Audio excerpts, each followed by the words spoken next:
Welcome back, everyone. I'm your host, Risen, and you're tuning into the number one gaming podcast in the world, No Randos. Don't forget to subscribe. So today we've got a brave person who has been through a lot in the last couple of years. She's been stepping forward today to bust the whole case on shelf, wide open.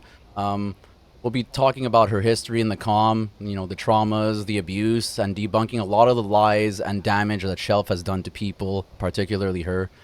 This exposure is not for revenge. These people are very real, and they might not be who you think they are. Without further ado, a person that needs no introduction, Evil Rose, everyone. Hello, it's definitely a pleasure to be here and to have a chance to tell my story. My goal today is to hopefully help people see the impact that abuse can have on not only the victim but an abuser as well. And I'm sure you'll give great insight through your experiences. So this is it, everyone. Let's get the Shelf investigation going. So Rose, let's just start off a bit of like an introduction and let us, tell us more about yourself. Your fits. Obviously, you came from multiple crews, but mainly DAF. Can you describe your style a little bit and more about yourself afterwards? So my style that I typically stay with is more like the dark side of it. It's just a theme that I've always enjoyed, in game and IRL. I always wear the mask, either a mask or like a full bandana. I think it's called like the trimmed bandana. Mm-hmm. And typically you don't see my face, but every once in a while I'll take the mask or bandana off and take pictures like that. Okay. And what kind of guns do you typically run? What's your build?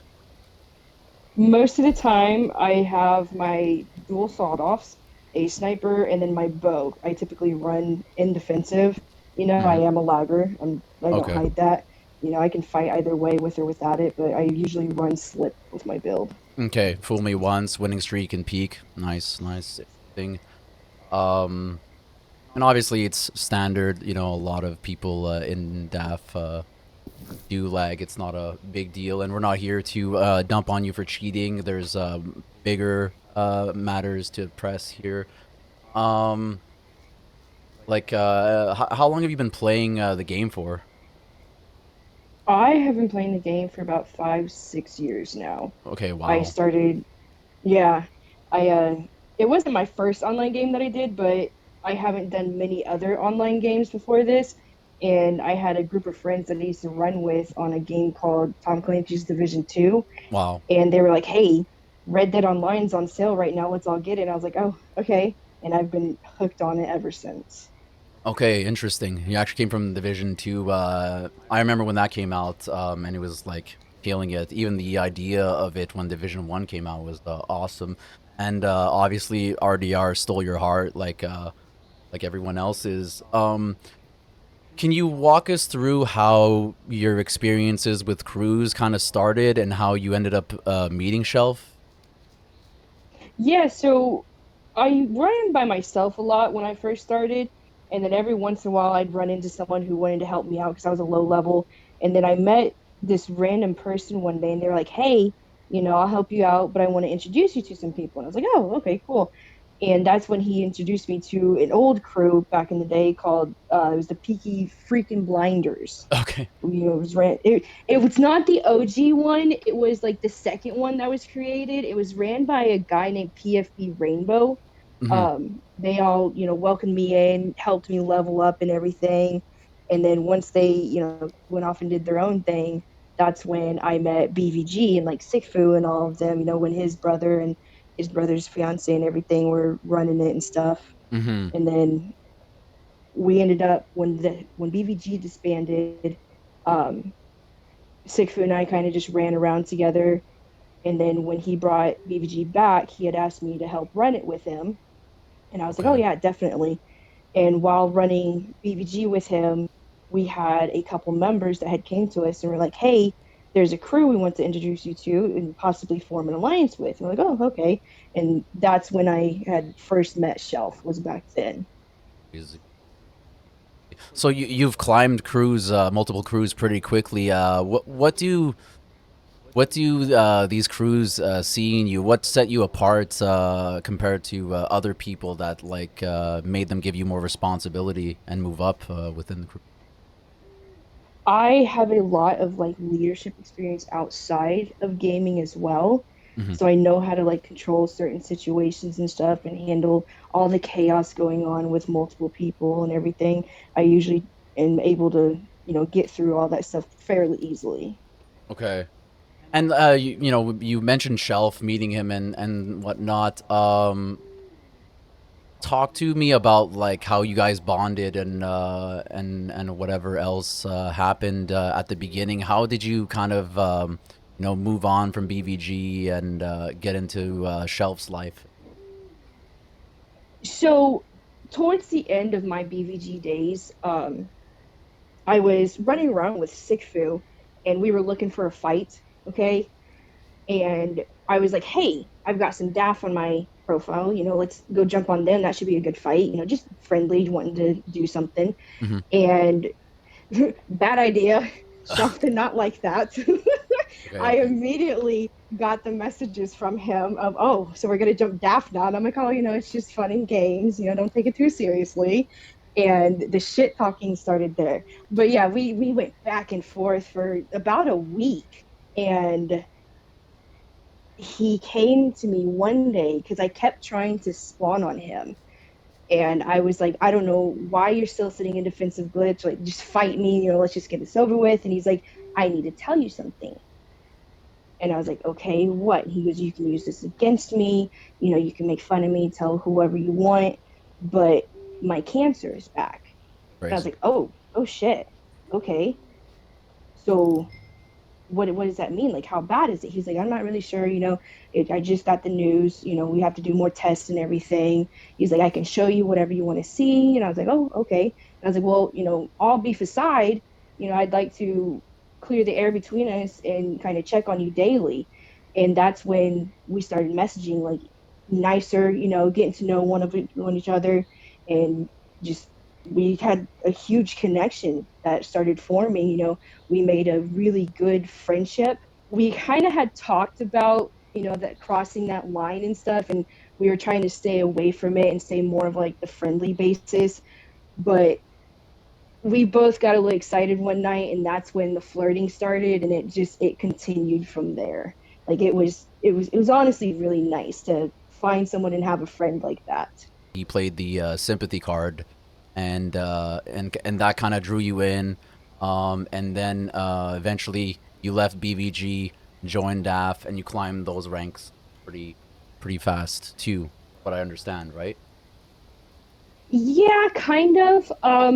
When I left BBG and he and I were like talking more, and we were more in like the, quote, quote, talking stage of Hmm. things, I didn't join DAF because he has this rule of leaders cannot date members. And I was Hmm. like, I'm not going to have you break that rule. I don't care if you're the founder, I want you to respect your own rules. He goes, oh, okay, I understand. So I would run with them, but I was not in the crew technically. He came to me like, I don't know, it was like a few months later or something, and he was like, hey, I need leaders. And I was like, okay, so who are you thinking? Like, who in your crew are you wanting to move up? And he goes, I want you as leader. And I was like, okay, that's going to be a little bit tricky, but if you want to explain it to the crew, tell them this is not, because you and I are talking, this is because you want me as a leader, then I have no problem helping you out. We will just talk about keeping our relationship and the crew separate. Hmm. And that's, kind of what we tried to do is keep both things separate. We didn't want to put our issues on the members, we didn't want to show any favoritism towards each other and stuff like that. It's smart. Hmm. Um, and like I guess you were promoted to leader, leaving BVG at that point, and for a couple of months, you two got closer. I'm assuming. Did you ever, at any point, think that he was the one? Oh, definitely. Hmm. Yeah. I And It only took a few months to start picturing a life with him, and we talked about it and everything, and we were building that life together. We were talking about moving in, and we had eventually started talking about marriage and stuff. And I told my friends, I told my family IRL, is like, this, he's the one. Like, this Hmm. man is my soulmate. I don't want anybody else. I found nobody else attractive. Like, he was the only one that I wanted. Yeah, you were kind of like the right hand woman, I guess you could say at that point. And people called you the mother of Dav, right? What was that like? Yes, I absolutely adored it. I love the members of DAF, the ones I got along with and the ones that I didn't get along with. At the end of the day, that was my family. Those Hmm. were, I considered those people. I loved all of them. And, I would do anything for those people. I was the one who, if they needed to talk at 3 o'clock in the morning, they knew they could call me. Yeah, you were a good shoulder to lean on. You were very dedicated, and especially when it came to people's mental health and whatnot. You were definitely a positive role model in the crew. Can you talk about the toxic practices that you saw, whether you agreed with them or not, that you saw within the crew, like anywhere from, IP sniffing to session hijacking or, um, there's a lot of like tactics and like scare tactics and like abuse tactics that cheating crews use. Especially like social engineering, and you're trying to pretend to be someone else, identity spoofing, or anywhere from like DDoS attacks to anything like that. Can you talk about any of that stuff in the past that you saw? Yeah, so the doxing and booting, it was a big thing for him. Mm-hmm. Um, Whether I agreed with it or not, I kind of just went with the flow because I wanted to be that supportive girlfriend, that supportive member. I wanted to stand by the founder of the crew I was helping to run. Mm-hmm. I wanted to keep him in good light for most people. And, I told people like, hey, he's doing this for good reasons, you Mm-hmm. know. But I also noticed that a lot of the stuff that we like, a lot of the rules that we had to follow, it was more of a do as I say, not as I do. Okay. One thing that we were not allowed to do was be in any other server on Discord that had anything to do with Red Dead. That would be considered double crewing in his eyes. Okay. But he always talked about the other servers that he was in that had Red Dead in them. I guess like Shelf and Daff was kind of like preoccupied in cornering everyone into playing only RDR, right? They wanted to keep everyone active and not drifting to other games. Yeah, it became more relaxed a little bit towards the end Hmm. because once booting got even worse, the whole lobby breaking and stuff like that, a lot of people have started to turn away to other games, Hmm. and it got to the point to where it was getting kind of hard to get people into a lobby to help with like an SOS and stuff. Okay. There were other issues, I'm sure, too. Some people bring up like the profile pictures. You guys had like a lot of drama, not a lot of drama, but you guys had some drama with the profile pictures too. There was like some rules that people would complain about with the profile pictures too. You know anything about that, or am I just hearing stuff? So with the profile pictures, there were so many like fake DAF accounts that were created Hmm. to try and get like the parlay screenshots and stuff like that. Oh my god. So yeah, so we had to make it to where our profile pictures were watermarked by any logo maker that made them. And if a member happened to make their own, they had to send it to a logo maker to watermark it for them to be able to use it. Hmm. And then after a while, when he created the whole head logo designer uh, role for the crew, it became you couldn't just change your profile picture whenever you wanted. You had to wait 30 days in between Okay. Okay. because there was an overwhelming amount of requests for profile pictures on a daily basis that logo Crazy. makers were getting exhausted from having to do so many of them. So they were like, hey, one every 30 days. That's it. Okay, so that's interesting. It's like I only saw the like member side. I didn't, no one really like talked about what it was like to deal with the overwhelming amount of stuff. How many members did DAF peak at? So the most that I saw while in DAF was 120 Insane. or around there. And that's when it was DAF, Buckos, and Y2K, with Buckos and Y2K being a branch of DAF. Okay. But we Okay. still Okay. considered them, members of DAF. I bet. Yeah. And it must be really hard to hold everything down. I mean, that's like a full time job running a crew that big. We don't want to go too much into that. I'm more preoccupied in the relationship between you two. Can you talk about the struggles of having a long distance relationship, and especially on RDR between you two? Yeah, so our biggest conflict that we had was our schedules clashing. He was a night owl, and Okay. me, I work all day long, Monday through Friday. So I'm, going to bed usually between like 9:30 and 10 while he's up all night, and then he's, doing his stuff during the day. I'm working all day long, and it was getting to a point where it's hard to hang out together and, talk and stuff and do stuff on the game. And then another big aspect that we had an issue with was, just not being able to see each other every day. Mm-hmm. Me, I'm a very affectionate person. I am a huge romantic. I love all that kind of stuff, Mm-hmm. and not being able to have that on a daily basis with the man that I love so much, it was a huge issue. Okay. Yeah, it's I can only imagine. Um, and well, any other struggles that you can think of at the top of your head? One thing we struggled with as well is, members talking. Mm-hmm. We were not allowed to flirt of any kind in the chats or anything, or else somebody would complain, and I didn't like having to hide. I don't want to hide my affection for, the guy that I'm with. I want to be able to openly show it. Yeah.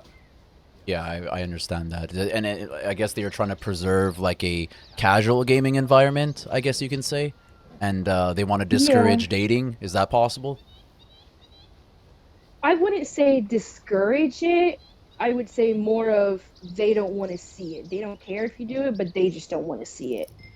If I mean, I don't mind the baby talk and stuff like that, but one thing that was definitely not allowed was like the relationship drama side of it. So if somebody was with another person in the crew and they were, both members, if there was any kind of drama between the two, if they broke up, you weren't allowed to do anything. You just kept your mouth shut. Mm-hmm. Okay. And it's also really hard to prevent people from getting attached, right? You're gonna, if you know what it's like to fall for someone in the game, and it's like if mom and dad tell you not to date or not to get attached, usually the opposite happens. I'm assuming. So, uh, Yeah, yeah. I mean, you're gonna make a connection with someone somewhere, yeah. whether you want to or not. It's bound to happen eventually. Can we get into the many sides of Shelf and how he's changed over the years? I mean, you've known him for a while. How many years? I have known him for almost 3 years now. Okay. Wow. Okay. Yeah. And during that time, can you describe what it was like at the beginning uh, compared to like I guess now? Yeah. When I, first met him, even when we were beefing, I always had the utmost respect for him. I loved how he led the crew. I loved his confidence that he had himself and in the crew himself as well. Hmm. And over the years, I've watched him kind of shut down and do less and less, and me being me, I'm a very communicative person, whether it's in my relationship or with the other leaders. I like communication. Hmm. And there would be days towards the end where I wouldn't hear from him for 3, 4 days, Okay. and but it wasn't like he just wasn't talking to anyone. It was I got ignored. I would Okay. see him talking on, Discord. I'd see him, chatting with people in the Xbox chats, talking to people on Instagram and TikTok and stuff like that. And it's shut down. And I don't like the whole non-communication thing. And it Mm-hmm. became a huge argument between us multiple times. Mm-hmm. Mm-hmm. It's almost like a burned fuse or something, or just like people just change, not overnight. I'm assuming, right? It wasn't like a specific event. It was just over time. It uh, just kind of Yeah. like faded out. Thing. Yeah, over time it started fading out and got worse and worse. Um, and that was between you two, but as a leader, did you see him change also, like interacting with different people, or like just leading the crew? Was he consistent with his behavior, or as things changed between you two, or did he actually turn into someone else with the crew as well?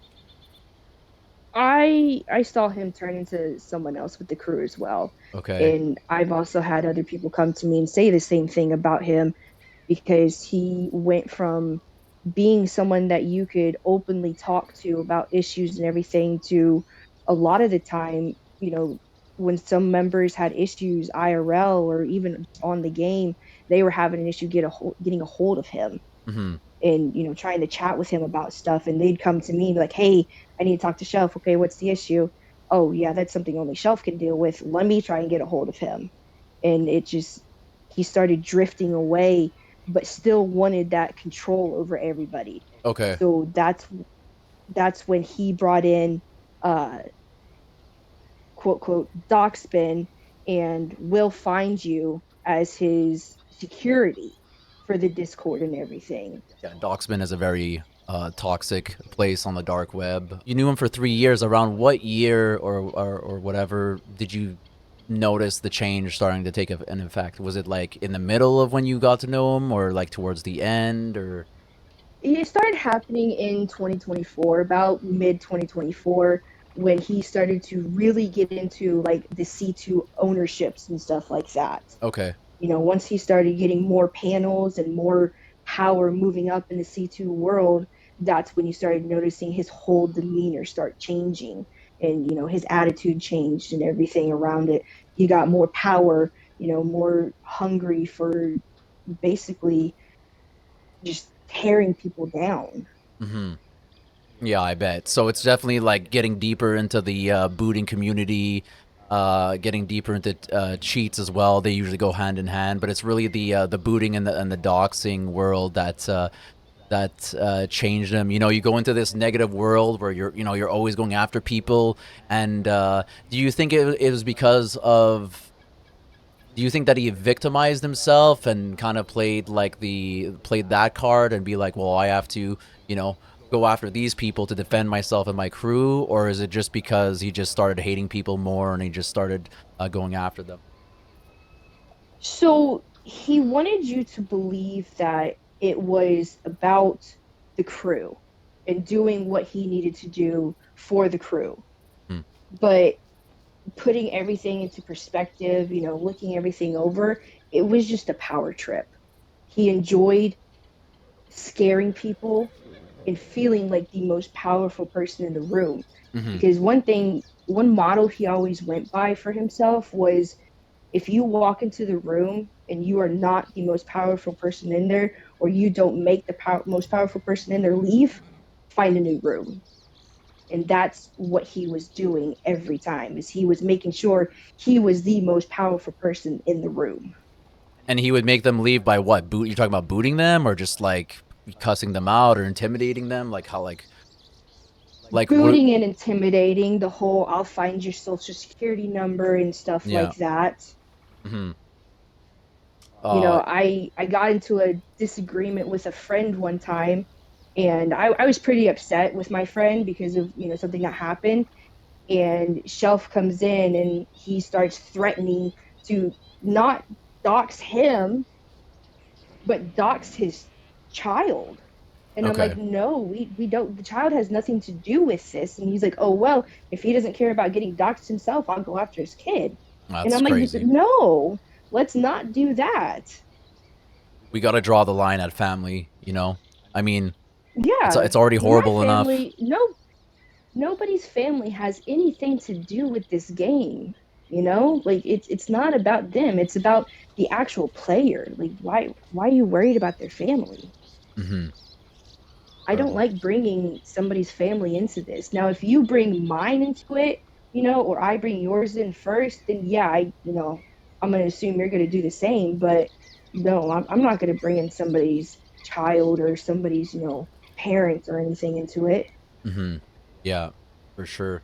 And for people watching and listening, I mean, everybody needs to work on de-escalation. As soon as family members are getting involved, you have to, do the right thing and put your ego aside and just know when it goes too far. And it's when other people start getting involved, when other innocent people that are not even playing the game get put on websites or social media. It's gotta stop. You know. And it's very sad that this kind of practice still goes on today, and it's one of the major parts that actually ruin the game. I mean, people have literally taken their own lives over this kind of stuff, or left the com, or some serious damage done. Yeah, I've seen people lose their jobs because of this game, Hmm. and that's sad. It is. Nobody should have to lose their job over a video game. Agreed. Yeah, especially for things that aren't even merited to lose your job over. Yeah, But literally. it's life. It's the RDR life, and we got to roll with the punches sometimes. But I'm just trying to bring awareness to all the stuff. Um, okay, we're gonna move on. I don't know if you both have your map on, but we've had like people passing by and like I can't do anything if I can't move. People, how many people passed by? Multiple, like 2, 3. Whatever. Fuck them. So we can kind of segue into certain factors that created a lot of problems between you two and the crew, and it's obviously Shelf's um, real life impact. Especially living a double life. A lot of people don't know this kind of stuff. Um, but can you talk to us about that at all? Especially like the lies that you saw him telling, the rumors, and particularly the impact it had on you while he was living this double life. You get into that? Yeah, Hmm. so it was really sad to find out everything about him was a lie. And it was really hard to accept that until I spoke to his wife. Okay, he was married. He was married. Yeah. Um, I found out afterwards, there have been, he has told people anywhere from she died of an overdose Wow. to she up and left. But for me, it was they were going through a divorce. Because when he and I first started, oh, I'm so sorry. Yeah, so he had told some people, I guess, that she had died. But for me, it was they were going through a messy divorce process. When he and I first started talking, I had asked him flat out, what's your relationship status? I wasn't trying to hit on him or anything because at this point we were just forming a friendship. And he had told me that as of 2 months prior, he was legally separated. Okay. And throughout our entire relationship, he would update me on the divorce process. And at one point, told me that she had lost custody of the kids. The only way she could see them was through a supervised visit and stuff like that. And towards the end, it was she had moved out of state completely because she didn't want anything to do with the boys. Wow. And yeah, and I hated the woman. I despised her. I wanted to keep her away as much as I could, but it was also that's the mother of his children, so I couldn't do anything you know and to find out that was never the truth. It was all just a lie. He wanted to live this double life for some reason, and this was just the story that he was telling. Yeah. And to talk to her and find out that the cancer was never real. Hmm. The only surgery he has ever had was getting his tonsils taken out. That was it. Okay. You know, he's never been a veterinarian. Hmm. Closest he's ever come was working in a pet shop at one point. That's how he knew all his animal information, I guess. That and Google, Okay, okay. literally, that and Google. What about his education? Do you know about, did he ever get into computers, or did he ever go to school and did he ever go to college, whatnot? His highest education is his GED. Oh, okay. That was it. Yeah. How unfortunate. He did not he did not go to college. He does not have multiple degrees or anything like that. He just got his GED and that was it. And And all, there's nothing wrong with just getting your GED. Like people who don't even graduate college or graduate high school have amazing, successful companies out there. mhm, how he portrays himself to be this all-powerful, all-knowing guy, the anonymous hacker persona. I mean, all the computer stuff that he learned, do you think that he was taught in RDR, or did he learn it elsewhere? Um, and how credible is his opinion about himself is really? I think it was more of he learned it from people in Red Dead Mhm. and also tinkering around with stuff people have taught him, and he taught himself other stuff as well with that. Okay.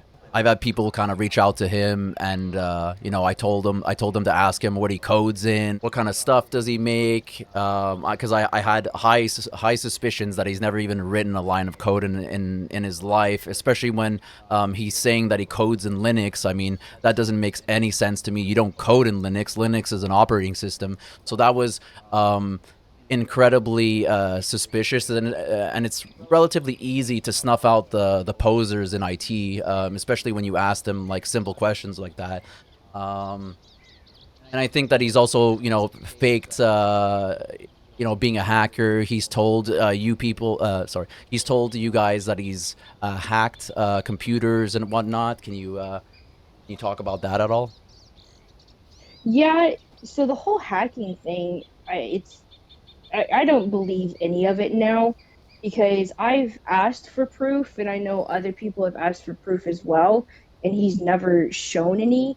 Hmm. The only thing he's done is he's posted quote quote phishing links in like Xbox chats and stuff, and he has sent some screenshots of a program to where it literally tells somebody's phone that it needs an update, and if you click it he gets access to their phone. Hmm.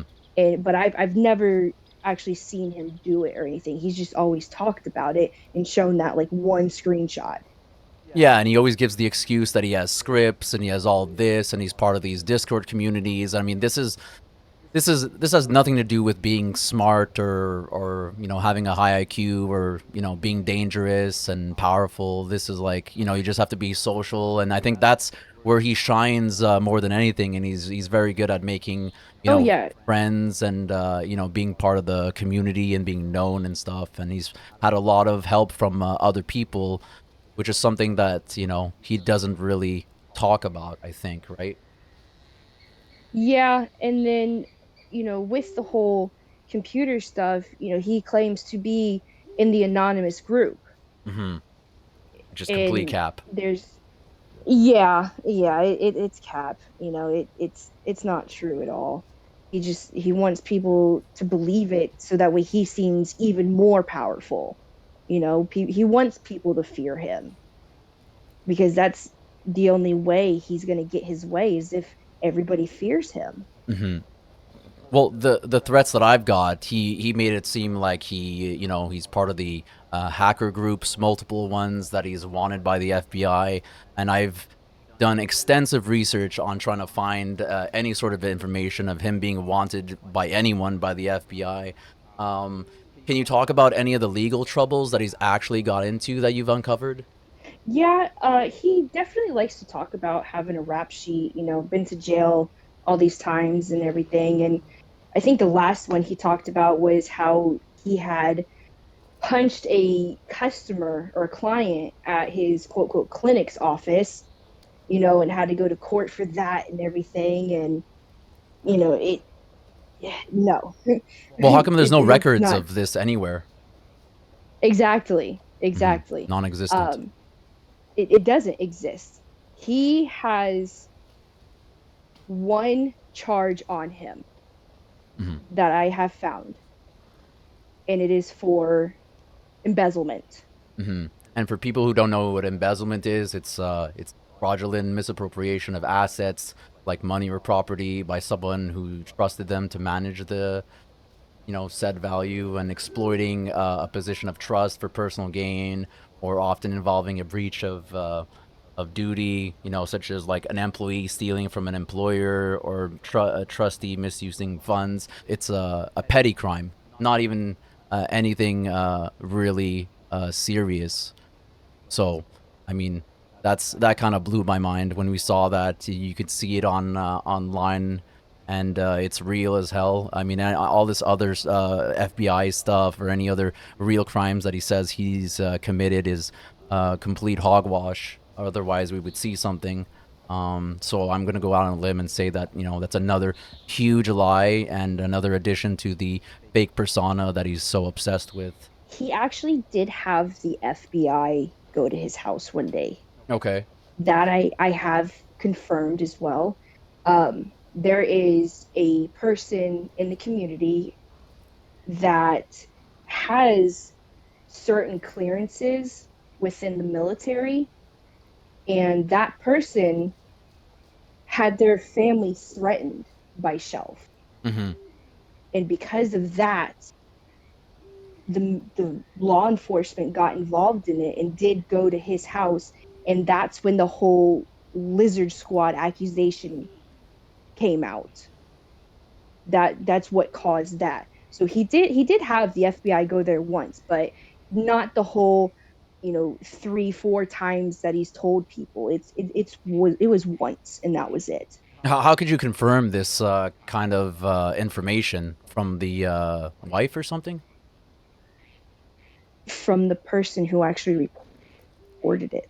Yeah, but anybody who reported it can just talk shit, like he could just say, "Oh, I'm trying to get the feds over," and then obviously he's gonna embrace that. Like, is there any like actual proof that the feds came in? You know what I mean? Like, cause how do you know that it's all just like BS? Like he's trying to embrace his federal criminal behavior, right? So that obviously he would roll with that, and then the other guy wants the feds to go there. Um, I find it hard to believe that anyone can really do anything on this game that could trigger an investigation from the FBI. I just don't see it coming. Why did they knock on his door? Because of the threats that Shelf had made to the guy's family. He told the kid to watch his nephews, or else he he Mm. liked to pretend to be other people. So as he was threatening these people, he was pretending to be Doxbin. Okay. He had created this whole persona of Doxbin was a real person, this dangerous guy, didn't care what you said to him. He would come to you and harm you to great lengths. Yeah. But Doxbin doesn't exist. It's not a real person. It's literally Shelf. Doxbin But he had, is on the dark web. It's just like yeah, a giant database of collective information of like people who got uploaded.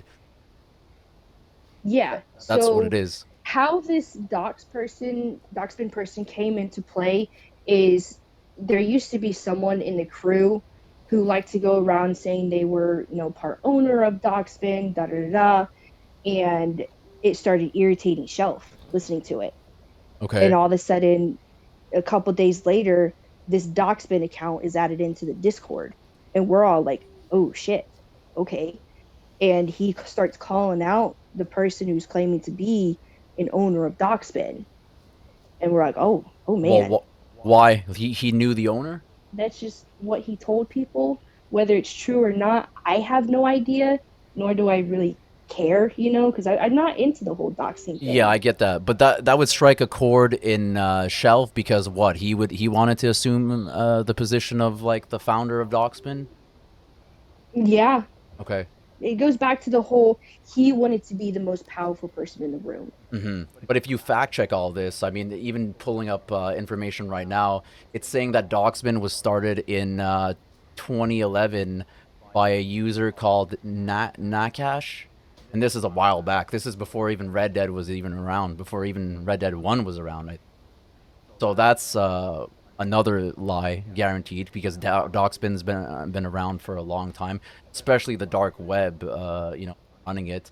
It was created on the Tor network in May, and it was designed to just paste and post sensitive information about people. It's just that like because of all these lies of like kind of like that stroke his ego and like add to the persona. I can't believe anything at all about the stuff that makes him look like a badass, quote unquote. So there's Oh that, yeah. you know. There's also he would flex his wealth a lot. I don't know how he did because obviously he's not as wealthy as people might think or as he's portrayed. But he used to buy things for people. Can you talk about his money at all, or his employment, or anything like that, like the yacht and the gun range and all this stuff? Can you talk about those kind of things? Yeah, so as you said, he portrays himself as a wealthy man. Hmm. He has bought people a headset, he has, sent money to help people out and stuff like that. And when it came to showing off his money, he loved showing pictures of a whole bunch of guns sitting there, his all of his cars and stuff that he had, the huge house with the movie theater, sitting Crazy. on so many acres of land and stuff like that. He would say that he owned a shooting range, that he shot competition shooting stuff at. And Hmm. the, but come to find out, he doesn't even have a job. Damn. He has no money. He does not work. He sits at home all day doing nothing except playing video games. The only one that makes money is his wife. That's Crazy. it. Unemployed activities, I guess you can say. Yeah. Yeah. And a huge sign is obviously when you stay up all night, you'll never have the energy to, you know, go to your job the next day. That's a huge indicator that someone's lying about their jobs, usually, unless they're working at night or whatnot. But he's lied about almost every other thing in his life. Why not lie about your job? Can we get into the hypocrisy behind everything that's happened with him? Obviously, there's his living situation, or fat shaming or ripping on people for their jobs and whatnot, or egoing everyone. Can you get into that at all? Yeah, definitely. He definitely would sit there and make fun of people for their living situations. If they didn't make a bunch of money or had maybe a minimum wage job, he was making fun of them. Crazy. If they didn't own this huge house or fancy cars or stuff like that, he would make fun of them. I mean, he even would make fun of me for where I lived.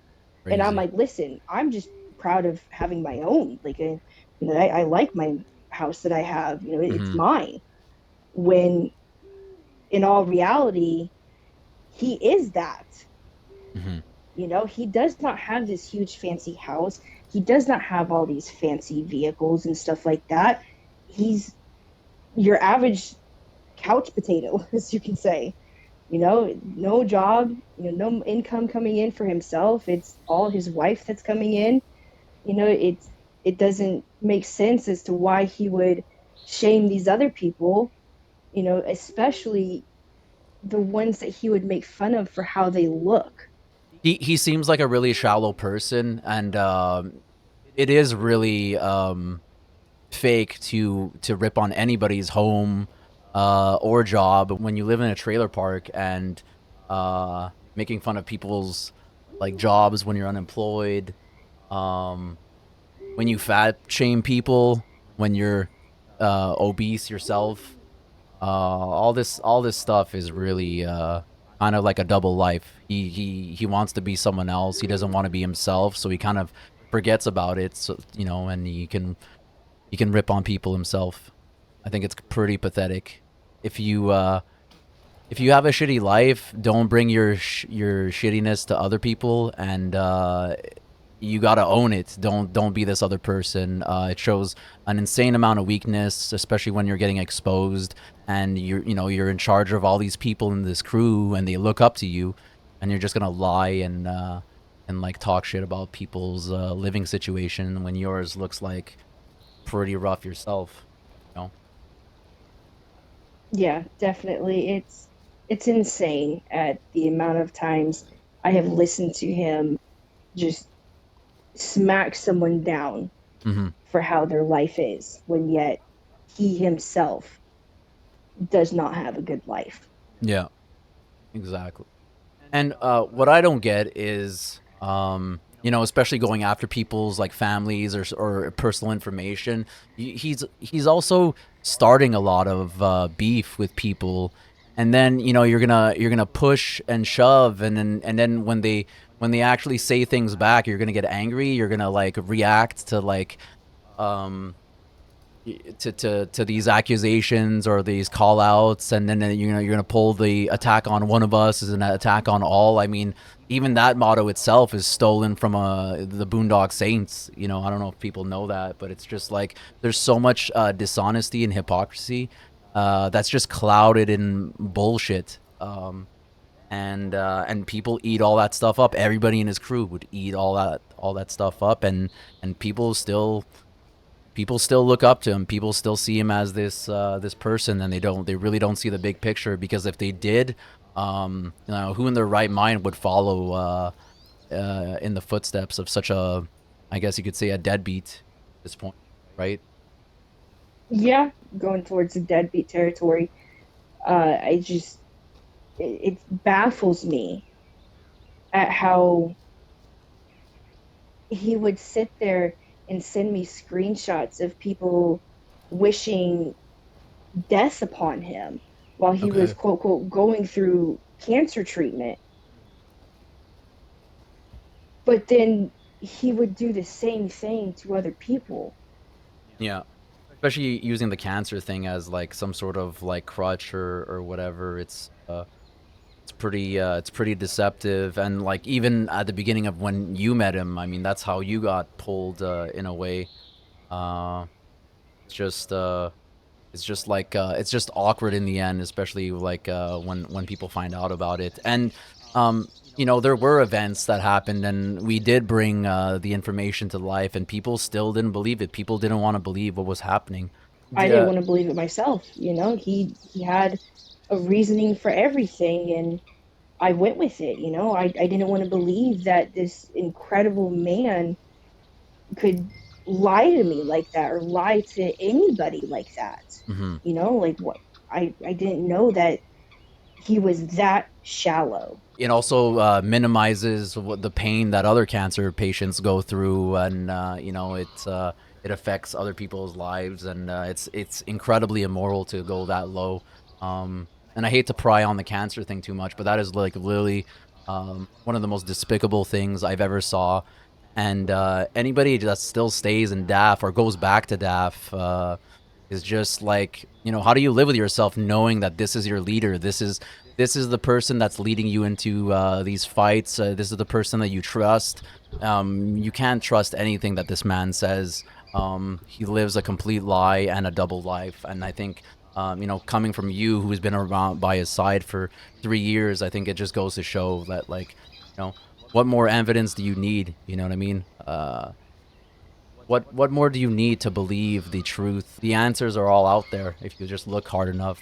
And and as far as egoing everyone, I mean, you're just gonna harass people, and you think they're not gonna push back eventually. You're gonna harass me. You think I'm not gonna, dig in or try to, you know, find out what's going on, and then eventually, like, people stop giving a crap. People stop caring about the threats, and they tell you to go do it. Go dox me. Go dox my family. Go do this.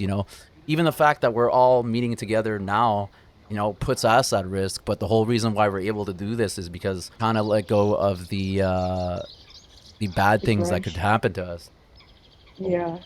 Yeah. And you're saying that his wife pays for all this stuff, like all the things all of his expenses and the things that he's bought in the past, and when he flexes his wealth, that all came from his wife.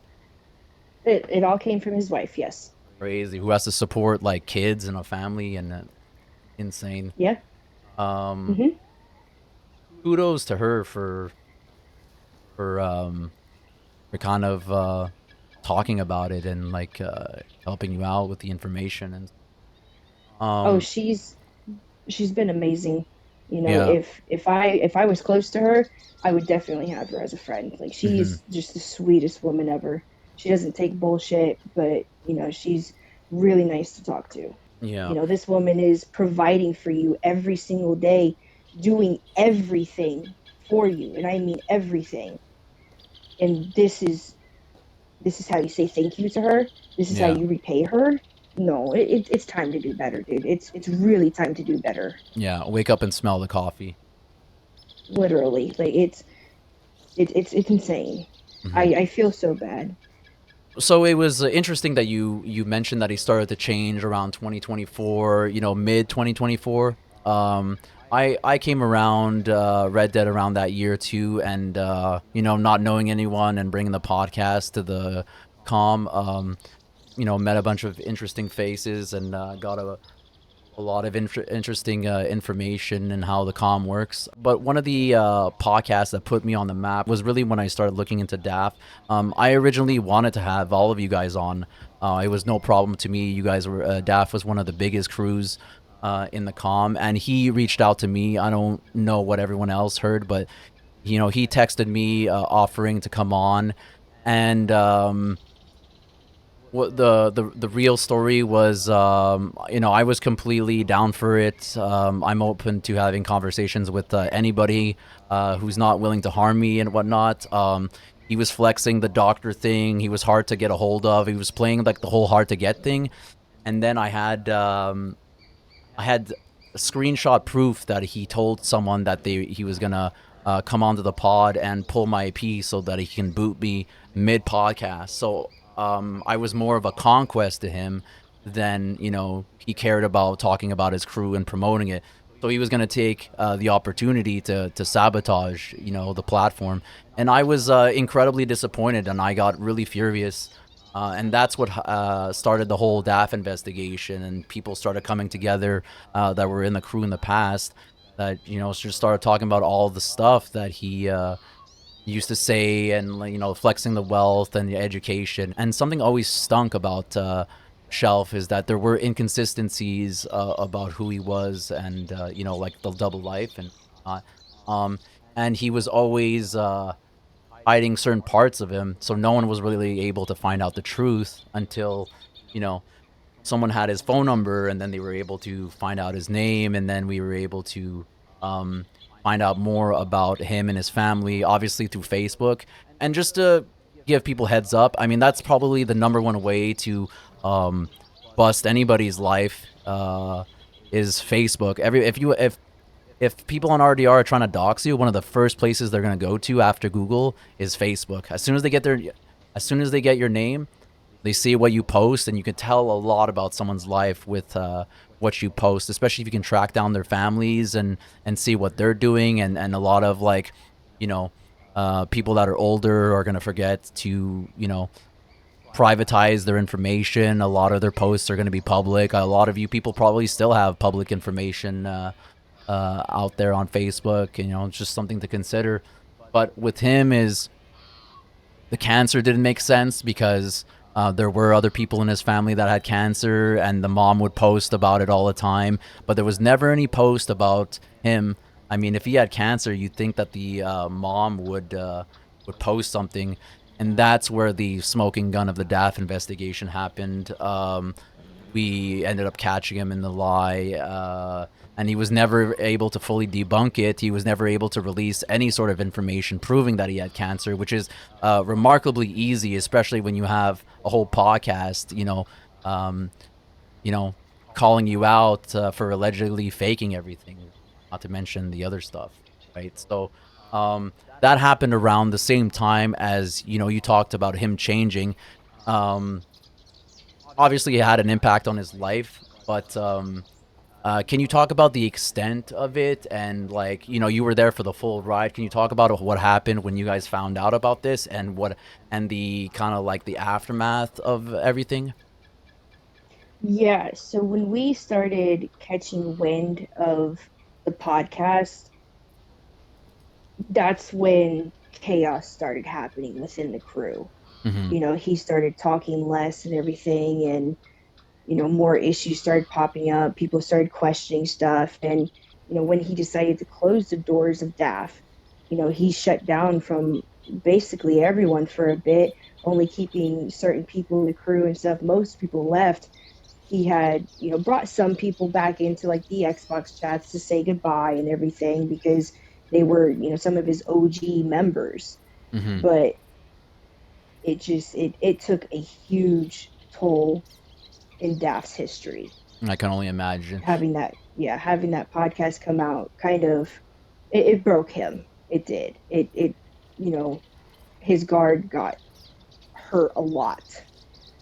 And it's not only the podcast, it's really like the lies that caught up to him, right? People started putting the pieces together, and I think that's what people should learn, is to just like, one lie will always lead to another, and then they get bigger, and then it becomes easier to lie, and then you become addicted to it, and then one day, you'll never know, you might have a podcast dropped on you, exposing everything.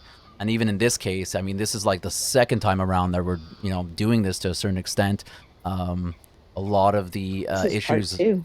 yeah, in a way, and it took a year and a half to get to here. But it's like, this, your lies will affect what you build, and you're risking you're risking to destroy everything that you did create. So it's just something to consider, especially as a leader of a crew.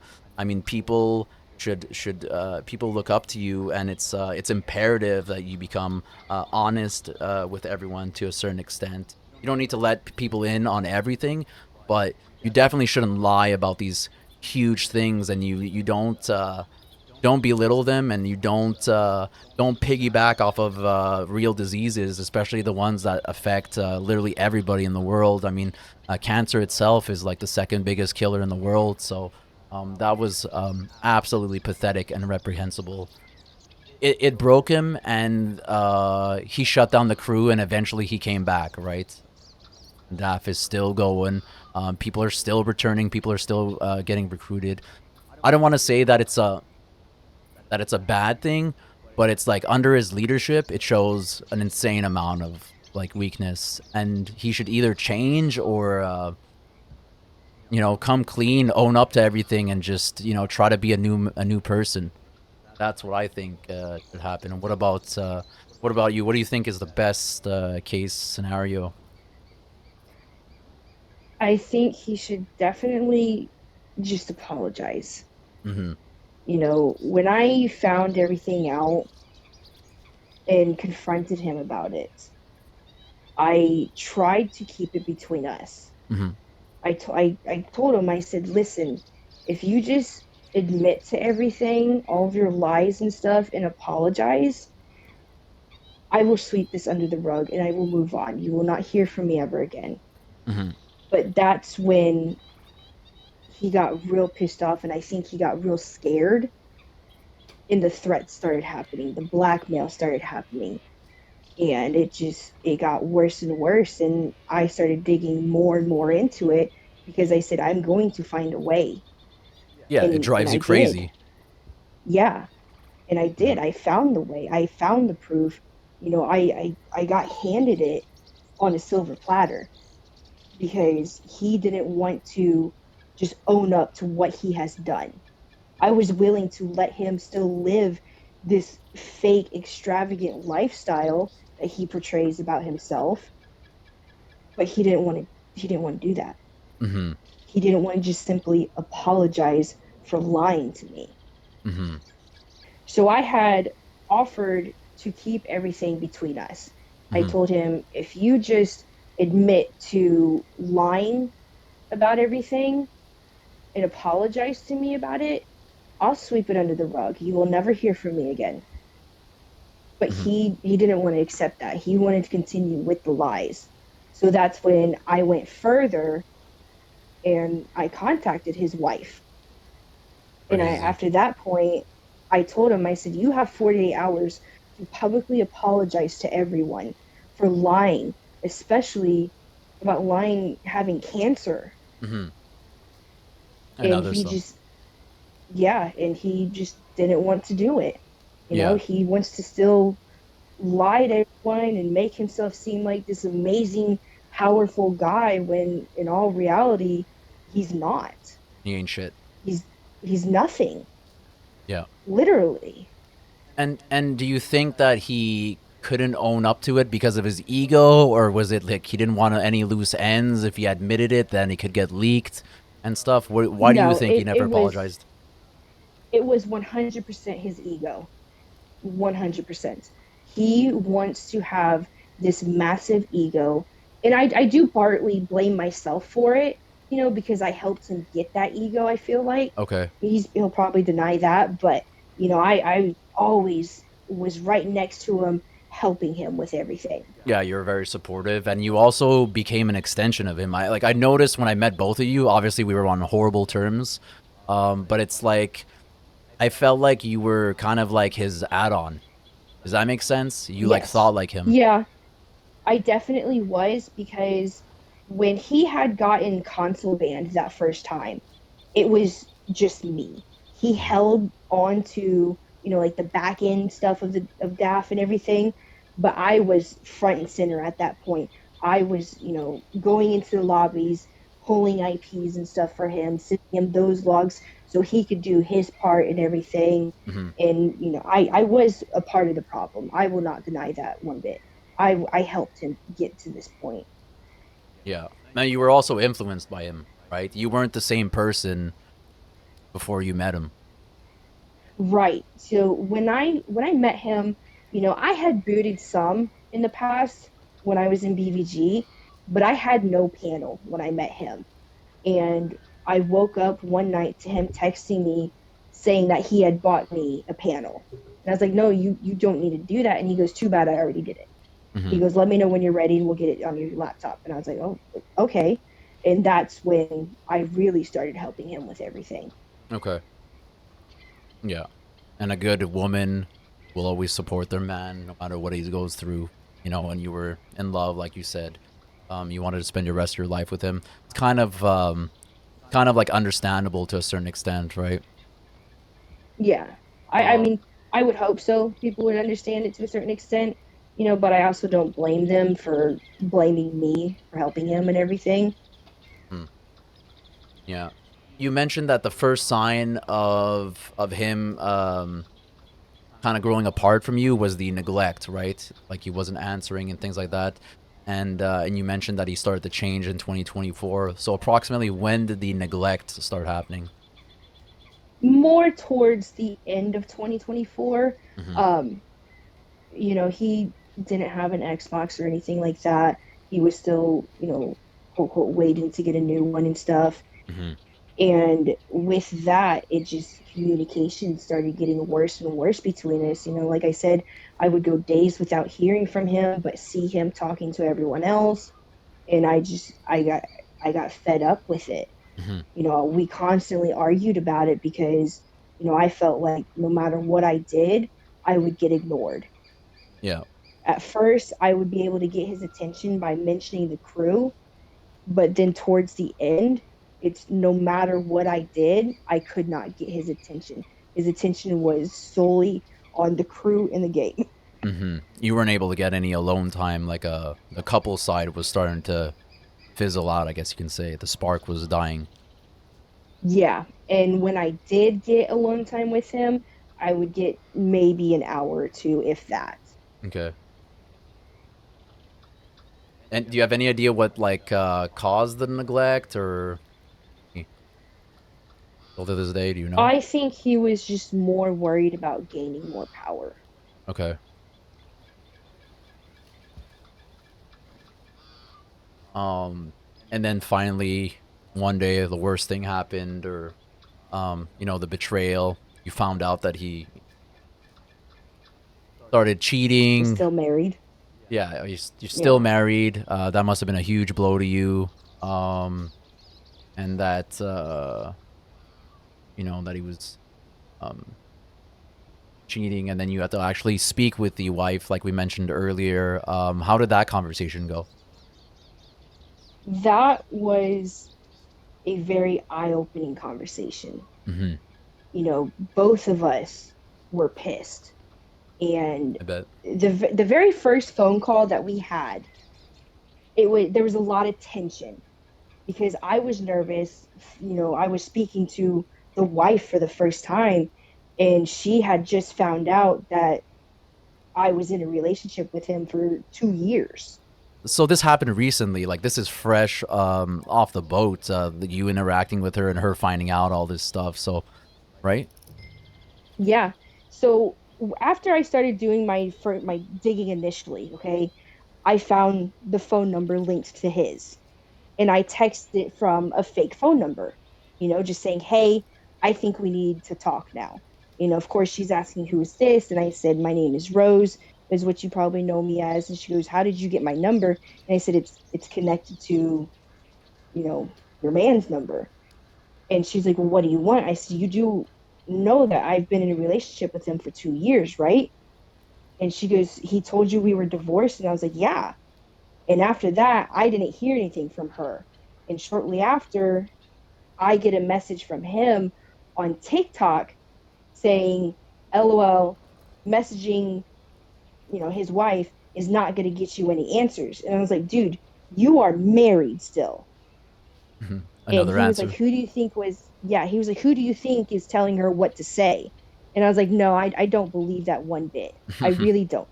I know she probably confronted you and asked you who I was, but I don't believe you're telling her what to say." Yep. And he was like, "It's no point in, telling you now, da da da, have a good life." And I was like, See. "Okay." And then, we had kind of tried talking things out a little bit, but that was not working.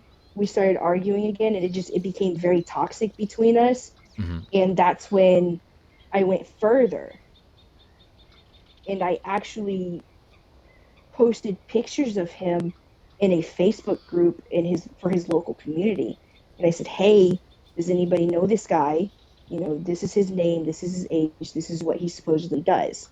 Not even 5 minutes later, somebody commented on it saying, "Hey, I know him.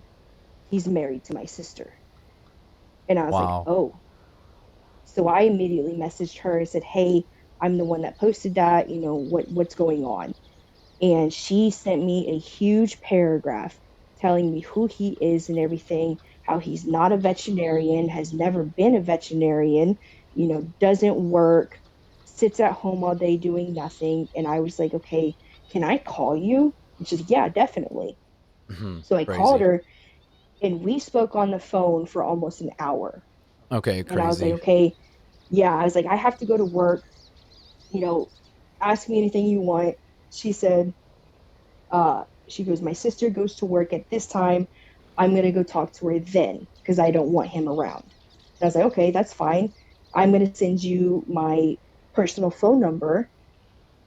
And if you guys want to call me when you're doing this, you're more than welcome to." Hmm. And that evening, I get a phone call, and it's his wife. And she Wow. goes, "What is going on?" And I said, I've dated your man for 2 years now. I said, "We recently broke up. I have over 2 years worth of messages, pictures, screenshots, whatever you want to see, I will send it to you." And she goes, "This is absolutely insane." And she was like, what is this about him being a veterinarian? I said, that's what he has everybody believing, is that he's a veterinarian, and he's a very successful one at that. Like, he has sent pictures of quote unquote operations he's done. He has given advice to people on for their pets. He has given medical advice for people on like their children and stuff, Hmm. claiming to have this medical degree and knowledge and stuff, when in fact, according to his wife, he's just getting it off of Google. He knows nothing about it. Yeah. And she goes, listen, I'm gonna have someone come in for me and finish my shift. She goes, I'm going home to confront him. I said, okay. Crazy. I said, if you need anything from me, let me know. And she said, okay, I will. About 15, 20 minutes later, she calls me back. And she's like, hey, I just pulled up to the house. I want you on the phone when I do this. I was like, okay, I'm here. And she has him come out to the truck. And all of a sudden I hear her go, hey, sweetie. And I hear him in the background go, hey, what are you doing home? And that's when I say, hey, did you miss me? Oh my God. And he was pissed, immediately went silent. And I was like, well, and he snatches her phone and hangs up on me. And I'm like, let me make sure this girl's okay. So I call her back and I was like, hey, you good? She goes, oh yeah, I'm good.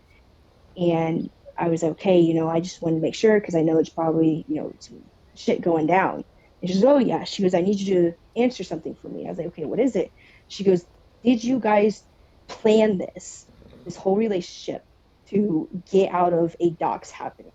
I said, absolutely not. No. I said, as I told you earlier, I have over 2 years worth of messages starting in Discord and moving into phone calls and text messages and stuff. Hmm. And she was baffled by everything. And it has gotten worse and worse as time goes on, because he is still, to this day, denying everything, is Yeah. still trying to play out this lie. Yeah.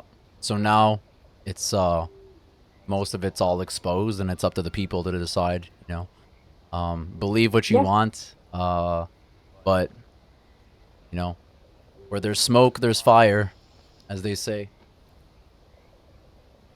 yeah. I mean, since that night, I have spoken to her multiple times.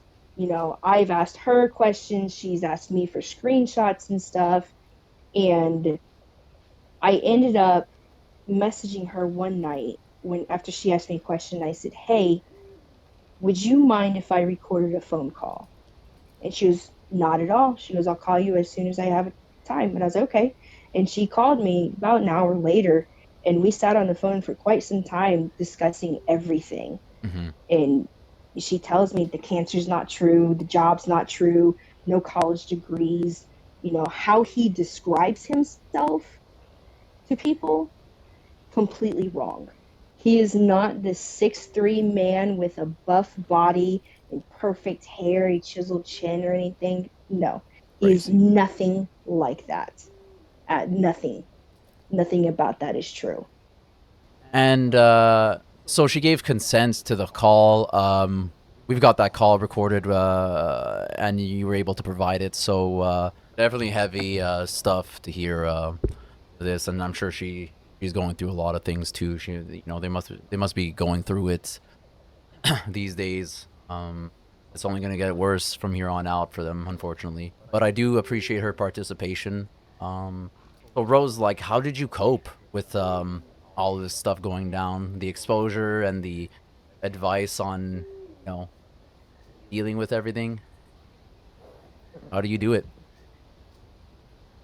I have had some amazing friends let me vent to them about everything and just lay it all out on the table. You know, they didn't judge me for basically being stupid and just believing all of his lies, you know? Mm-hmm. They understood that I was in love with the man. I didn't want to believe that he was doing all this stuff to me. And, you two have been a huge help in letting me talk as well and supporting me on telling my story. Mm-hmm. No problem. Yeah, so venting to people you could trust, and kind of, don't take it too much to heart. It happens to a lot of people, and especially in the comm, there's a lot of cheating going around, and a lot of people give into temptation, and there's a lot of weak people in here. So it's not surprising it does happen, and it just really sucks when it does, and it's everybody's worst nightmare, right? Nobody wants to get cheated on, including the cheaters, ironically enough. Um, so yeah. Um, so once you cope with everything and he realizes that the next phase of the harassment is usually the stalking, right? He's gonna stalk, or people are gonna stalk you and try to find out information about what you're doing and um, how you're kind of handling everything. Can you talk about the type of stalking behavior that you had to endure? Yeah, so I've noticed that ever since I confronted him, I've had a lot more DAF viewing my stuff, Mm-hmm. trying to see what I'm going to post and everything. And he's got, as everybody says, his minions after everyone now. And it's not even just me, it's, some people who are just associated with me are now having these DAF members view their stuff more and Mm-hmm. watching what they're posting. They must be scared. And after the stalking comes the intimidation, right? He does a lot of fear mongering, and um anywhere from spying through party tools, or booting, or you talked about the blackmail earlier, or stealing accounts, or there was a story you wanted to mention too about the the lost Zeta story. Can you talk about all of that Yeah, stuff? so when everything started going down and I started confronting him more, when he realized that I wasn't going to back down, I wasn't going to let him manipulate my feelings anymore, that's when the threats and the blackmailing started. Mm-hmm. He sent me a message on Xbox right after he got me comms banned. He reported my profile picture and got me comms banned, so I Wow. couldn't respond to him. Yeah. But he told me he was going to be making a PowerPoint of the explicit pictures I have sent him. Wow. Yeah. And then along with that, he was going to tell people that my father, who passed this past September, um, he wanted to tell people that when I found him, I Mm. just left him there until I felt like dealing with it, which is not true at all. And that was a low blow for him because that trauma is still fresh for me. Yeah, it's hard to talk You about. know, I'm still not over that. I'm still not over losing my dad. And to It's okay. bring that up, it hurt, to see that. And I told him, I said, that was a low blow for you, considering the fact that he lost his father as well a few years ago. Hmm. So he knows that pain that I am going through. And the And he lack of empathy. still, Sorry. yeah, he wants to use that against me. And it's sad. It's sad that it got to that point for him, that he was so scared he had to bring that up and try and make that whole situation to a lie. Yeah, going after the family once again, always a low blow, and it shows the desperation, you know, and the lack of empathy he has over the passing of a close family member. Once again, despicable behavior. Goes to show you the type of person he is, and people being associated with that, following his lead. You're turning a blind eye when a lot of people know what he's capable of, and they know they've seen stuff. You've seen stuff, and people around him have. You know, it's just irresponsible to turn a blind eye. And I think people should Yeah, change. yeah, and it's not even just the lies that he's telling people in this game. The extent that he went to fabricate this lifestyle that he supposedly lived was mind blowing Hmm. to find out was fake. He had me for the longest time believing that he was a high leader in a cartel called Los Zeta. Okay. Yeah. Yeah. Uh, and how that came about is, we've talked about how he pretended to be Doxbin, how he pretended to be, the Will Find You account. Hmm. Lizard Outside of the Squad, game, Anonymous. yeah, the Lizard Squad, the Anonymous, he pretended to be all these people. But for me, there was even more because I saw him outside of the game. Yeah. You know, it first started out with his quote quote best friend snatching his phone one day and seeing our text messages and stuff, and he had messaged me on Shelf's phone asking what my intentions were with his friend and everything. And I thought it was funny. I even questioned Shelf, and I was like, oh, was this like a little test that you did on me? And he's like, oh, okay, so you actually need to meet this person then. And I was like, well, that'd be nice, meet one of your friends. After that point is when I got a text message from a random phone number, and it was the friend. And that quote quote friend became my eyes up there to watch over him for me while he was going through the supposed cancer treatments and everything. Hmm. And, you know, there was one day where the friend had gotten mad that I told Shelf something that he had told me. And he goes, you need to ask him about Los Zeta. And me not knowing what that is, I was like, is that like a Mexican restaurant that he's at? I don't know what that is. Be anything. I had no idea. And he goes, no, you need to ask him about it. So I messaged Shelf and I was like, hey, I'm supposed to ask you a question. And he goes, well, what is it? I said, what is Los Zeta? And he's like, who told you? And I was like, well, your friend did. And he Oh. goes, this is not how I wanted you to find out. And I was like, find out what? Like, what is this? I don't understand.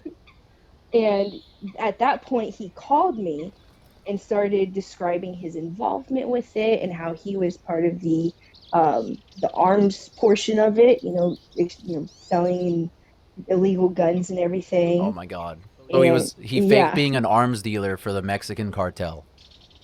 yes. Um, and there was one point where I started getting suspicious, and I think he knew that friend was taken out of the story, if you catch my drift. Hmm. Okay. And Right. I listened to the phone call that he supposedly made to the friend's wife saying how that friend is no longer here. And me being me, like I'm believing this guy. I'm like, oh my God, like this is not good. He just lost his best friend because this was supposedly his friend from childhood. They were in quote quote foster care together and everything, which he has never been in foster care. Hmm. Um, and after that point, that is when his head security guard, Mike, came into the story. And Okay. Mike replaced the friend. And Was he making these people up, or you think that they were real? yes, so when I first met these people, I thought they were 100% real. Okay. And then there was one night where I was like overthinking everything. And I happened to ask Mike, I said, hey, are you, I need you to do something for me. He's like, what? I said, can you show me that you're real? And he's like, what do you mean? You think I'm fake? And I'm like, I'm just like having a night where I'm overthinking, and Hmm. I just want to see you. Paranoia too. And yeah, I didn't hear from him for days. And Shelf would message me telling me how Mike was pissed off at me for that, da da da da. And I'm like, man, okay, so this dude has to be real then, if he's that pissed off. No. When he had Mike get mad at me towards the end of Mike being in the whole story between us, that's when he brought in a lady named T. And T was the head cartel leader's wife in this story, okay? Okay. T was portrayed as this badass woman, took no shit from no man, had no issues offing someone in the blink of an eye. And I was like, that's cool. I like her. Okay. I wanted to talk to her so bad. And at a point when I really started questioning Shelf about everything, he had T come in and threaten me and tell me, you can't tell anybody this, come after you, da da da da. And I'm like, oh my God, I'm not going to tell anybody. Please, I'm sorry. Okay. Okay. Yeah. So you're talking about blackmail. This is pretty serious stuff right here. Yeah. He had this lady, threaten me, make sure I didn't say anything. And then he himself was also messaging me, threatening to go after my family. Hmm. And I'm like, dude, I'm not going to tell anybody. Like, your secret's safe with me. And after talking with his wife, when all these people disappeared out of my life, he made some dramatic exit for each one. This is something he has done almost his entire life. When he first met his wife, he tried telling her the same thing. Wow. Most of the people in DAF think that he has lived in Mexico at some point. No. Because of, he never told them why, just said that he lived in Mexico for a bit. But for me, it was because he got into the cartel. Oh my God. But in all reality, he never did. He's never even left the state of, oh, I can't say that. He's never even left his state. Mm-hmm. Yeah. So, the extent that he has gone to not only make scare tactics, but to make himself look even more powerful is just way out of hand. Yeah. It's insane. Yeah. And especially if you have no money, it's hard to travel. It's hard to do anything. It's pretty obvious that he's like stuck in the trailer park, scheming everything the entire time, you know. Yeah. And then next on for the harassment part, it's the public humiliation. So, and obviously, you guys have been separated for a little bit of time. He hasn't gone too deep with the public humiliation, but I'm assuming that it's gonna get worse from here on out. Can you talk about like social media defamation or turning everyone against you, or what he plans on doing? Oh, I know he's sitting in there in his Discord, telling people not to believe what I say and everything. And Hmm. I'm hoping that when they see this proof, that they open their eyes to the truth a little bit more. Hmm. I'm not asking you to pick sides. I'm not asking you to completely end your friendship with him. I just want you to see what this man has done to not only me, but so many people in this community. Hmm. Yeah, because he's very yeah, because despite the fact that he's kind of like way smaller than he turns out to be, he's still a dangerous person. He's still incredibly manipulative and dishonest, and he can influence people heavily for the worst. So that is dangerous. Um, and I can only imagine, what he's going through right now, and maybe he'll change for the worst or the better, but hard to predict. If he's smart, he'll own up to everything, like you said, and apologize. But who knows at this point? And you talked about other people. Can you mention anything about how he harms them and the type of people he goes after? It's important to educate the public of how these people work, so it's not, just about exposure. Like, what other things has he done to people, to the com?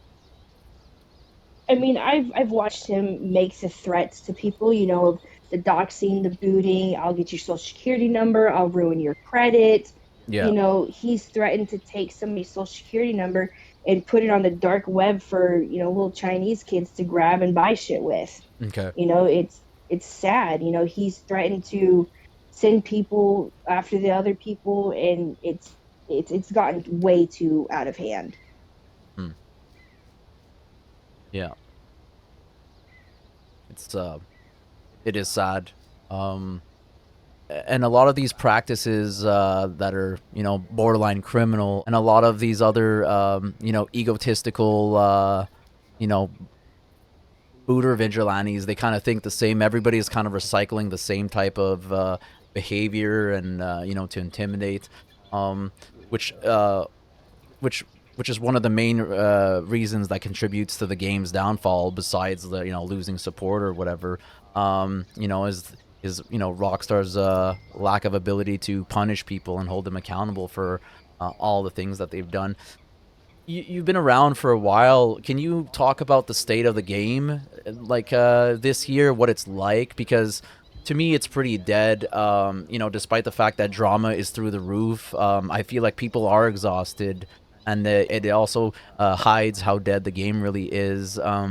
It's hard to find people. A lot of the OGs have left, and I see a lot of low levels and loser cheaters that are kind of like left roaming around. What is your perspective of what's going on now these days? So these past few months, it is the worst that I have ever seen it. Hmm. I'm hardly on the game anymore because of how bad it's gotten. Especially with the lobby breaking.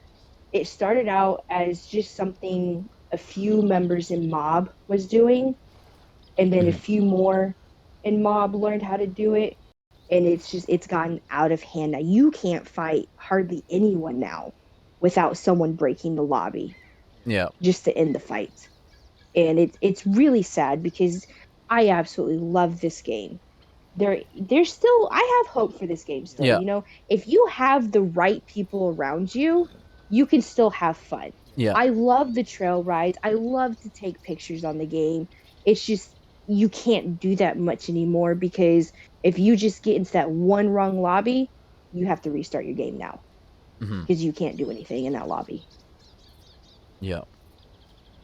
Yeah, you have to create your own world within the game, and just keep people that you're tight with together, and you just take control of your own environment. Don't subject yourself to the too much to the negativity that's out there, and block and block away. That's my best advice. Block the people that you don't want to be near, and it helps a lot. Have your friends list turned off, followers turned off. Yeah, you don't let anybody follow you. Nope, I don't allow people to follow me. I have that turned off. Yeah. I'm assuming you have your fair share of people coming after you, maybe even more now. But yeah, I'm sure you took all the precautions possible. Avoid getting jumped. And we're still, talking here right now, and it isn't too bad. Running on Yeah, it's been a fairly nice night. I can't complain about it. Nobody's tried anything yet, so that's yeah. nice. And anyways, we can focus on like the more optimistic side of things for the game. Obviously, you said there is potential. Um, Dating in Red Dead is definitely very difficult, like we talked about earlier. Do you think that there's any hope in dating in Red Dead, or is it just like a failed formula that no one should do? Oh, I 100% think it's doable. Okay. If you find the right person. I know, I don't know if you guys know them. I know Cloud knows them, but Daisy and her man Doc, Hmm. my all-time favorite Red Dead couple. They Hmm. met on the game and now are together IRL. And I love watching them. They are the funniest couple I've ever met. I have hope. Will Hmm. I date on the game anymore? I don't know. I'm not even thinking about it right now. Yeah, I bet But I do have hope, yeah. there's potential. Yeah, I've met them too. They're good people, very nice, very funny. Always down to have a good time for sure. And I think that's says a lot about positive people is that they always find the joy in the game no matter where they go. Obviously, you're gonna hit with controversy and whatnot, but hold on to the positivity and keep playing the game. It's hard to leave it. A lot of people drop the game and they always come back in the end, but um, yeah, create your own environment, persist, I guess. Um, can you talk about the impact the game has had on you? Lots and lots of stress. Okay, that's Not even gonna lie. I've dealt with a lot of stuff because of this game, but it's not all been bad. I have met some amazing people here that I consider family. My IRL best friend, I met her on the game in a random lobby one day, and we have remained friends. We've been friends for over 4 years now. We talk almost daily. We video chat and stuff, and we plan on meeting up eventually when we both have time off of work to do it. hmm But And what are your best memories in the game? oh my goodness, there's so many memories. Like the top I three? think, yeah, I think my favorite memory is last year for my daughter's birthday. I decided to surprise her with her very own trail ride. Wow. I had like snuck little questions to her to try to figure out like a theme for her, and she chose pink. She goes, I love the color pink. And I was like, okay. So I told everybody in the crew, I was like, hey, everybody dress in pink. Meet me here at this time. I said, we're going to have a trail ride for my daughter's birthday. This kid walks into my room, and I told her, I said, do you see all these people right here? She's like, yeah. I said, they're here for you to lead them on a trail ride. And Wow. she got so excited. And even Shelf, who only wears red and black or just black, showed up in pink for her. And I Respect. was like, oh my God. Like this big old man who, big, scary, don't mess with him, showed up in pink for this kid. Yeah. Respect. You gotta break traditions once in a while, especially for the kids, right? Oh, yeah. Hmm. And You know, it, oh, sorry. Go ahead. oh, it's not even me that just, made all these friends on the game. My daughter made a friend on the game. One of the other members in the crew has a daughter her age, and we would let them hang out together on the game and just have fun. It was literally, they were just like us, mother or daughter like mother, mother like daughter, however the phrase goes. They would have a blast, and the crew themselves would come and hang out with them and protect them just in case something happened, and would just tolerate these tiny humans bullying the crap out of them. And we would all be laughing our asses off. It's hilarious. hmm Okay, okay. That's a pretty unique memory for sure, and it's nice to see everybody get together and participate. I guess it's one of the good sides of being in a crew is the immediate attendance and participation of everyone. Um, and it must have been hard leaving DAF for sure. It's never easy to leave like your family, like you said. What are your like final thoughts about DAF now that you're gone? What do you think about them, and what do you think is gonna happen? I wish them all the best. But I also hope that this is eye opening for them. I want them to see the truth and to not make the same mistake that I did of just trusting someone because you love them. Look for those signs. hmm I'm not asking them to, hey, leave him, don't follow him no more. Just start asking questions, Yeah, you know, question ask everything. for the truth. Yeah. Look for the proof because as Shelf has even said himself, it's all about the physical proof. Yeah, But what does he do? Hardly has the physical proof. Yeah, he'll gaslight or he'll spin Hmm. narratives, and you know, Yep. can't really help that kind of uh, stuff. You can only speculate until you talk to the right people or anybody who has evidence. Um, but DAF has had an impact on you, and they've had an impact on the com. What are your final thoughts about the com in 2026? Like, where do you stand on the community? I hope it gets better and people stop having to break lobbies, go God mode and stuff like that, and just play the game for what it is. Hmm. I would love to see that. For sure. And what does the future have in store for you from now on? What are you going to be doing uh, now that you're, I guess, free? I have actually gotten together with a friend of mine on here, and we have started working on creating our own crew. Wow. The Okay. cool thing about it is it's not just on Xbox, it's going to be on PlayStation as well. Okay. Wow. And it's going to be multi-game as well. I'm not going to call it a friend group or anything like that. It's going to be a crew. We're going to have the logo and everything, the Discord and stuff, and alliances. But right now, it's slow in progress. Hmm. Um, I think once I have more time and work for me slows down a bit, I'll be able to sit down and really start putting effort into the crew. Yeah, and obviously the experience you've gained in various crews, being in leadership and all, is going to come in handy. Um, where do you plan on? How far do you plan on taking the crew? And tell me more about it if you want to plug it and plug the name. Yeah, so we're going to be called the Evil Outcasts. It was a combination of the two names that her and I were wanting for a crew. I was originally going to go with Evil Empire, and she was going to go with the Outcast crew. And I said, well, why don't we just combine the two names into something we both like? And we came up with the Evil Outcast for it. Hmm.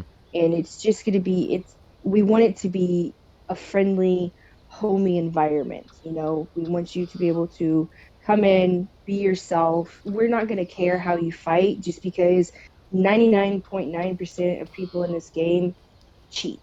Yeah, There's no way around it. can't change it. So yeah, I'm Hmm. not going to tell you nope, you can't cheat because I have a lag. I use it when somebody else is lagging on me, Yeah. you know? So it's going to be a laid back environment for people.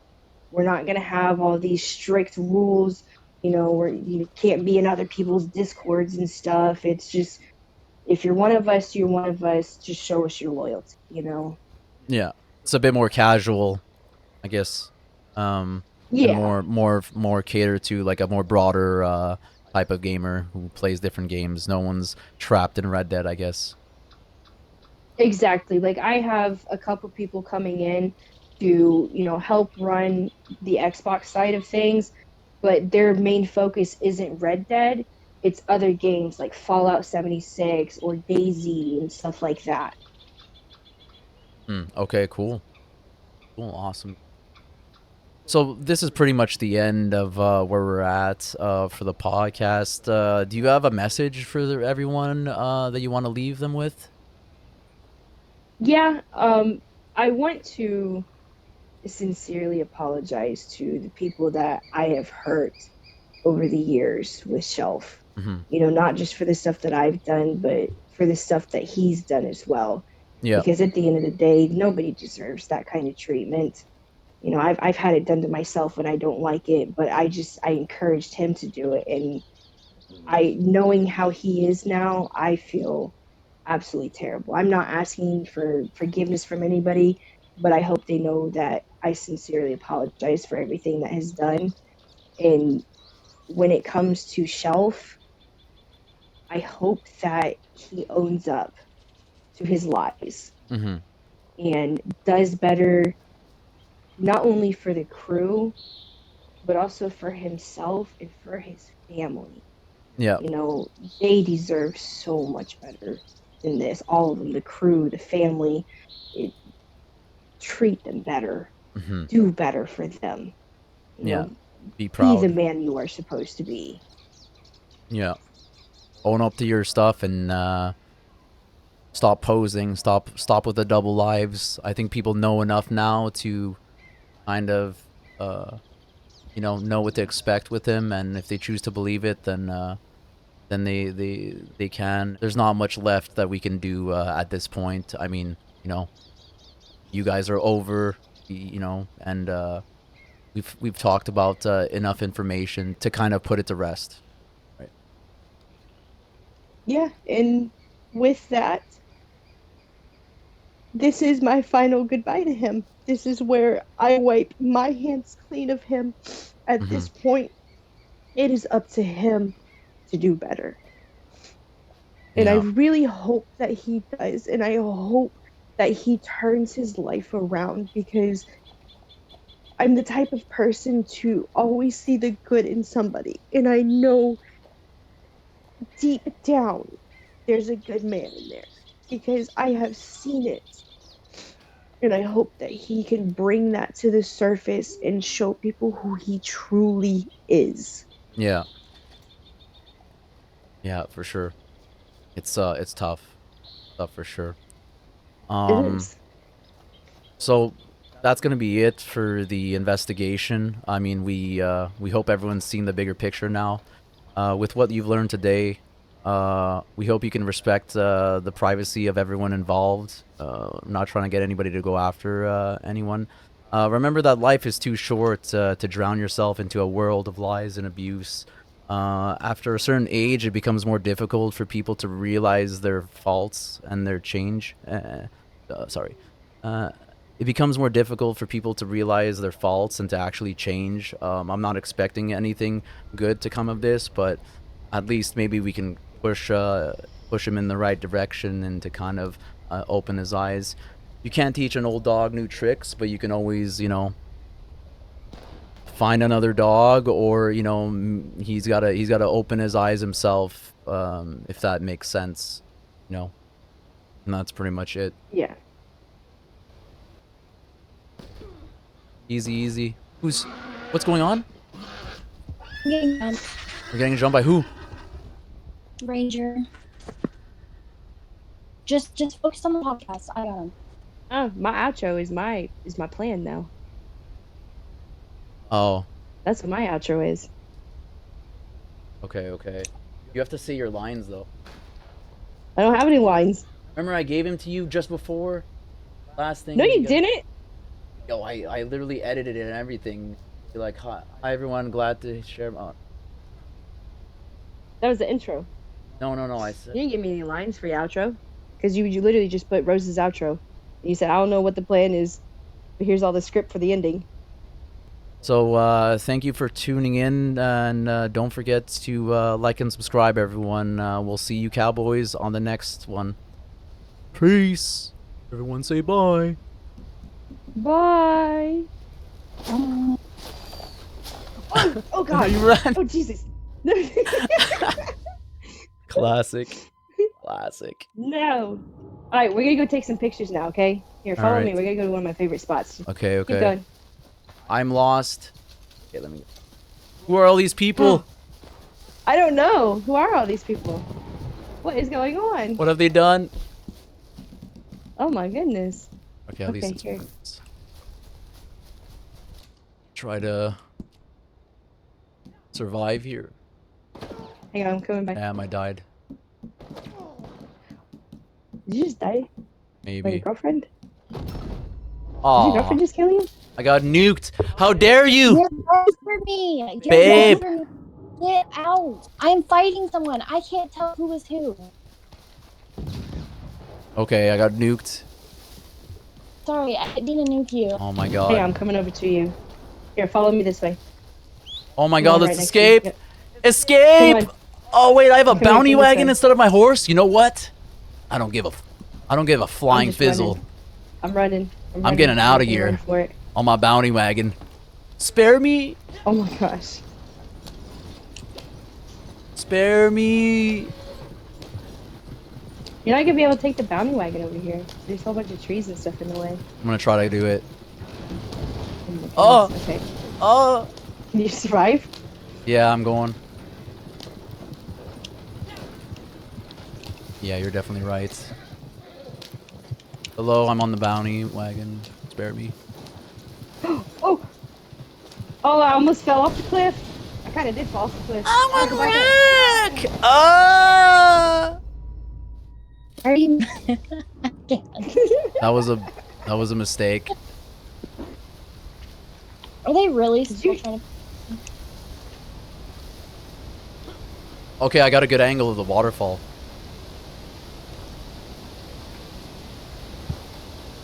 Oh my gosh, is this you? Are you right? No, no, no.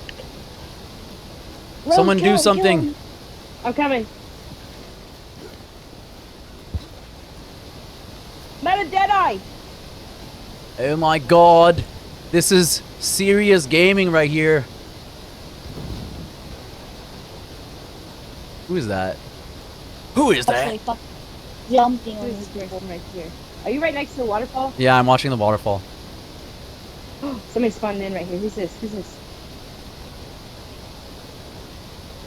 Who is that? Ranger, whoever that is. Oh, fucking chosen to parlay with me, stupid cunt. Oh, he Big pressed Daddy. charges against me. What the fuck? Oh, sorry. I don't know if I'm allowed to say that, but I said that. Oh, shit. My bad. Who's this Foster Star? Is this Foster Star with them? Yes. Yep, I think so. They parlayed me, so Rose has I have- something to do Okay. for all of I have us. something planned. Okay, okay, okay. I thought it was already Let me see planned. what he's doing. Just- Let me see what he's doing. Well, Okay, he's just kind of standing over there right now.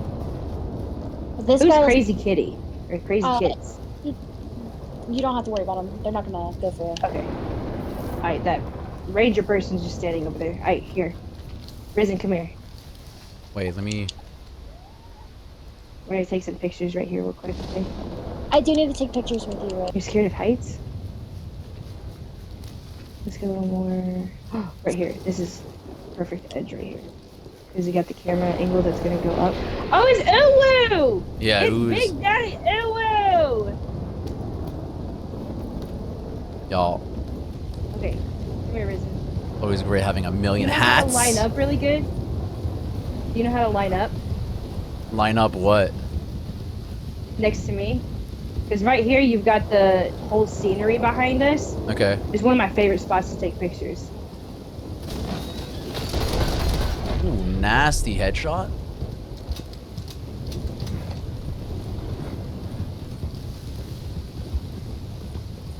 Parlayed you guys? He parlayed He me. didn't parlay. He didn't parlay me. Oh, though. yeah, anyways, he stopped. Don't kill me, Ah, okay, there you Ranger. are. Nice.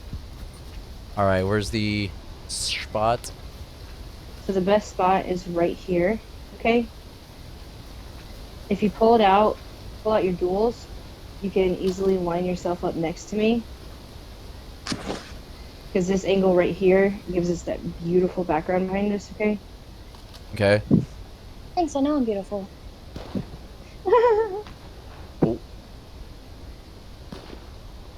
Oh, you guys are facing me. Well, that was kind of corny, I guess. I think you guys are looking away from me. What? Hang on, let me try to get a shot here.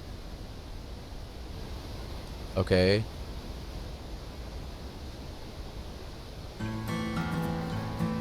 God. Oh! That's That how is I it. say goodbye to my friends. And that is it. Thank you for tuning in, and don't forget to like and subscribe. We'll see you next time on No Randos. Peace. Everyone say goodbye. Goodbye. Bye.